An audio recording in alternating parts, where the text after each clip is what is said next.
Bismillahirrahmanirrahim. Assalamualaikum warahmatullahi wabarakatuh. Alhamdulillahirabbil alamin. Wabihi nasta'inu ala umuri dunya waddin. Wassalatu wassalamu ala asrofil anbiya'i wal mursalin wa ala alihi washabihi ajmain. Amma ba'd. Di sini kami dari kelompok 11 yang beranggotakan yang pertama Yunisa Kurniawati, NIM 203121043, yang kedua Risma Ananda, NIM 203121052, dan Nur Aulia Dwi Rahayu, NIM 203121070, akan mempresentasikan hasil diskusi kami mengenai media tes dengan Google Form atau Microsoft Form. A. Pengertian Google Form. Google Form atau sering disebut Google Formulir adalah alat yang berguna untuk membantu Anda merencanakan acara, mengirim survei, memberikan siswa atau orang lain kuis, atau mengumpulkan informasi yang mudah dengan cara yang efisien. Manfaat dan contoh penggunaan Google Form untuk aktivitas sehari-hari. Manfaat Google Form untuk aktivitas sehari-hari: 1. Distribusi dan tabulasi online dan real-time.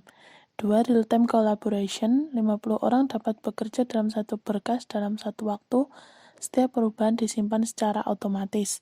Yang ketiga, aman, menyimpan berkas penting atau tugas sekolah tidak takut hilang atau rusak atau terkena virus. Contoh penggunaan Google Form untuk keseharian: 1.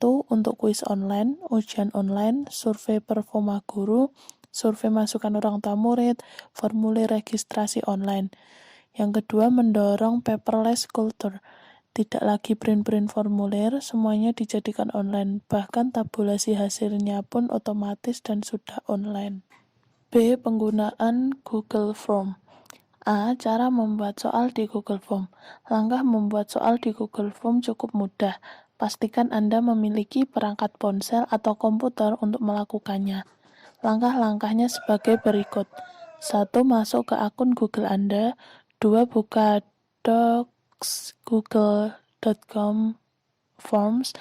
3. Di halaman Google Form pada bagian membuat kuis baru, pilih kosong. 4. Pada bagian kanan atas, klik setelan, kuis. Jadikan ini sebagai kuis, simpan. 5. Beri nama kuis. 6. Tambahkan deskripsi dan header.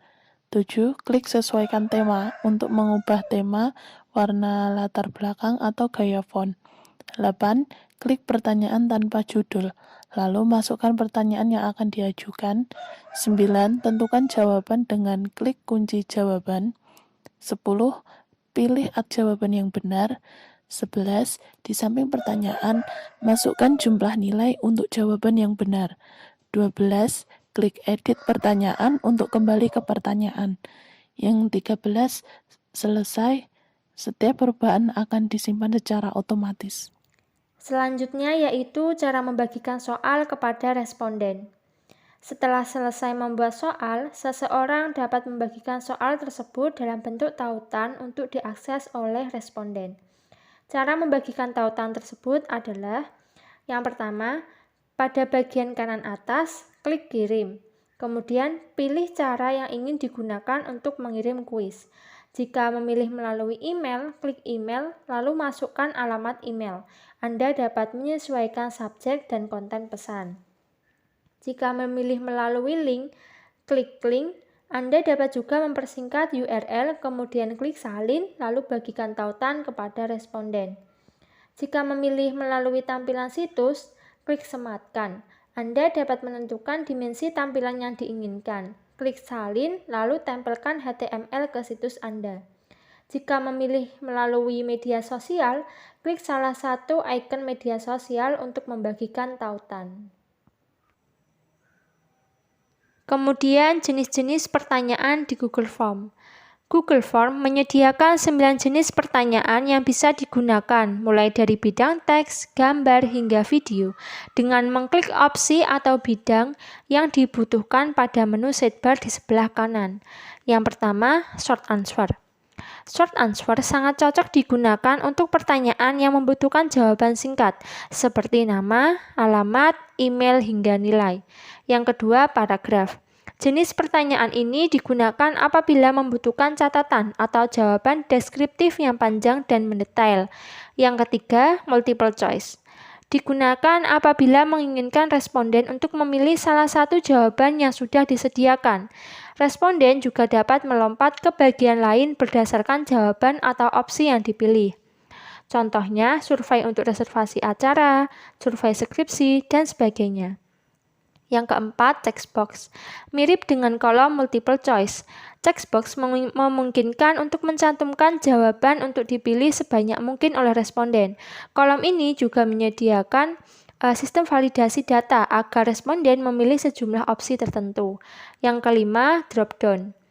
Jenis ini digunakan apabila ingin memuat banyak pilihan dalam satu formulir dan membutuhkan opsi menjawab lompat atau acak seperti multiple choice. Drop-down juga berguna menjaga formulir agar tetap terlihat ringkas saat ada banyak sekali pilihan jawaban yang sudah disediakan. Yang keenam, linear scale. Skala linear digunakan untuk jawaban dalam rentang angka tertentu.